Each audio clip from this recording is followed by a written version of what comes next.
نحمده ونصلي ونسلم على رسوله الكريم اما بعد فاعوذ باللہ من الشیطان الرجیم بسم اللہ الرحمن الرحیم۔ دنیا بھر میں ہمارے چینل کو دیکھنے والے اور استفادہ اور اصلاح کرنے والے حضرات، آج کا ہمارا موضوع ہے کہ امام کے پیچھے قرات کرنی چاہیے یا کہ نہیں۔ پہلے یہ دیکھیں کہ نمازیں دو طرح کی ہیں، ایک سری اور دوسرا جہری۔ سری سے مراد ہے جن میں آہستہ قرات ہوتی ہے، زور ہے اور عصر ہے، اور جہری سے مراد ہے جس میں بآواز بلند امام قرات کرتا ہے، وہ ہے مغرب، عشاء اور فجر۔ نماز خواہ زور عصر کی ہو یا مغرب عشاء فجر کی ہو، کسی نماز میں امام کے پیچھے قرات کرنے کی اجازت کسی کو نہیں ہے، فقط ثنا پڑھے اور خاموشی اختیار کرے۔ الگ اگر کوئی نماز پڑھ رہا ہے تو سب کچھ اس نے کرنا ہے، قرات فاتحہ بھی کرنی ہے، سورت بھی ملانی ہے وغیرہ۔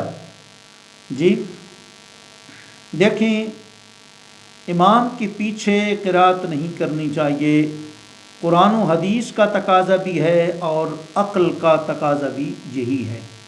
دیکھیں، اللہ رب العزت نے قرآن مجید میں ارشاد فرمایا، وَإِذَا قُرِئَ الْقُرْآنُ فَاسْتَمِعُوا لَهُ وَأَنصِتُوا لَعَلَّكُمْ تُرْحَمُونَ۔ جب قرآن مجید کی قرات کی جائے تو تم خوب کان لگا کے سنو اور مکمل خاموشی اختیار کر لو تاکہ تم پر رحم کیا جا سکے۔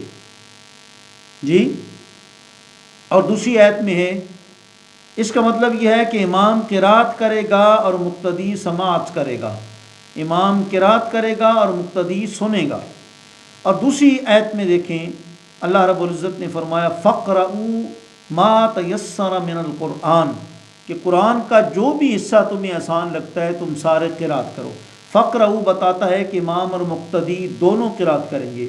جب دونوں آیتوں میں تعارض آ گیا، وَإِذَا قُرِئَ الْقُرْآنُ فَاسْتَمِعُوا لَهُ وَأَنصِتُوا لَعَلَّكُمْ تُرْحَمُونَ، اس آیت کا تقاضا یہ ہے کہ مقتدی خاموشی کے ساتھ کھڑے ہو کر قرات کو سماعت کرے گا، اور جو دوسری آیت ہے فَقْرَؤُوا مَا تَيَسَّرَ مِنَ الْقُرْآنِ، کہ قرآن سے جہاں کہیں بھی تمہیں آسان لگے تم قرات کرو، اس کا تقاضا یہ ہے کہ امام ہو یا مقتدی ہو، دونوں کو قرات کرنی چاہیے۔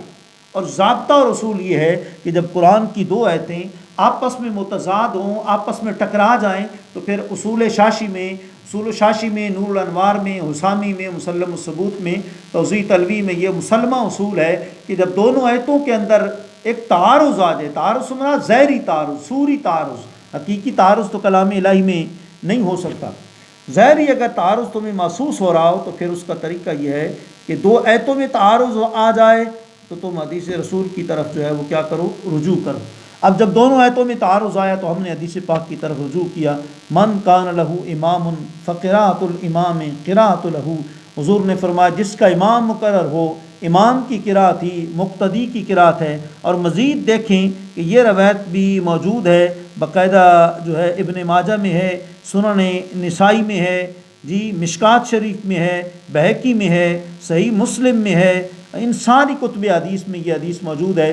آقا رحمت صلی اللہ علیہ وآلہ وسلم نے فرمایا انما جعل الامام لیؤتم بہ فاذا کبر فکبروا واذا قرأ فانصتوا، کہ امام اس لیے بنایا جاتا ہے تاکہ اس کی پیروی کی جائے، جب وہ تکبیر کہے یعنی اللہ اکبر کہے تو تم مقتدی بھی اللہ اکبر کہو، وَإِذَا قَرَأَ فَأَنصِتُوا، لیکن جب وہ قرات کرے تو تم مکمل خاموشی اختیار کرو۔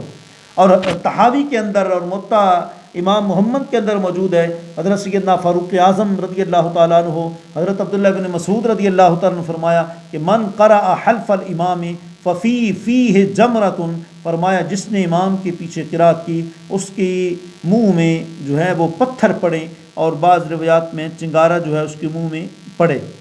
اور کوئی یہ نہ سمجھے کہ یہ آیت کسی اور کے متعلقہ جو ہے وہ نازل ہوئی ہے۔ تفسیر ابن کثیر میں حضرت عبداللہ ابن عباس کا قول ہے کہ یہ آیت فرض نماز کے متعلق ہے، جب فرض نماز امام کے پیچھے پڑھی جا رہی ہو تو تم خاموش ہو کر جو ہے قرات کو سنا کرو۔ باقی رہا ایک اور روایت دیکھیں، مسلم پہلی جلد صفحہ 172 پر موجود ہے۔ حضرت عمران رضی اللہ عنہ کہتے ہیں حضور نے نماز پڑھائی، ایک آدمی نے آپ کے پیچھے قرات کی، تو آقا علیہ الصلوۃ والسلام فرمایا تم میں کون ہے جس نے میرے پیچھے پڑھا ہے؟ ایک آدمی نے عرض کی یا رسول اللہ میں نے بھلائی کے ارادے سے پڑھا ہے۔ آپ نے فرمایا تمہارا باز مجھے قرآن پڑھنے میں خلل ڈالتا ہے۔ اس سے معلوم ہوا کہ مقتدی کا قرات کرنا حضور کو پسند نہیں ہے۔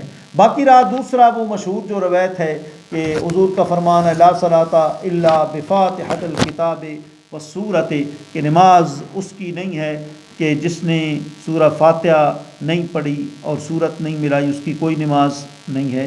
تو اس کے کئی جوابات ہمارے پاس موجود ہیں۔ پہلی بات تو یہ ہے کہ یہ خبر واحد ہے، اور وَإِذَا قُرِئَ الْقُرْآنُ فَاسْتَمِعُوا لَهُ وَأَنصِتُوا لَعَلَّكُمْ تُرْحَمُونَ، یہ قرآن کی آیت ہے۔ قرآن کی آیت کے مقابلے میں خبر واحد پر فتویٰ نہیں ہوتا، قرآن کی آیت پر فتویٰ دیا جاتا ہے۔ دوسری بات یہ ہے کہ یہ لا صلاۃ الا بفاتحۃ الکتاب والسورہ یہ کس کے لیے؟ منفرد کے لیے۔ اگر کوئی اکیلا نماز پڑھ رہا ہے تو اس کی نماز نہیں ہوگی جب تک سورہ فاتحہ اور اس کے ساتھ سورت نہیں ملائے گا۔ اور تیسرا جواب یہ ہے کہ یہ یہاں نفی کمال کی ہے، لا صلاۃ الا بفاتحۃ الکتاب کا مطلب اس کی نماز کامل نہیں ہے، جی جس کی نماز ناقص ہے کہ جس نے فاتحہ نہ پڑھی، جیسے لا صلاۃ لجار المسجد الا فی المسجد، کہ اس کی مطلب مسجد کے پڑوسی جو ہے اس کی نماز کامل نہیں ہوگی جب تک وہ مسجد میں نہیں پڑھے گا۔ تو اسی طریقے سے اس کا بھی جو ہے یہی مطلب ہے۔ اور ایک آپ پہلے بھی روایت پڑھ چکے کہ من کان له امام فقرات الامام قرات رہو، ایک صریح روایت ہے، لہٰذا اس کے ہوتے ہوئے اس پر عمل جو ہے وہ نہیں ہوگا۔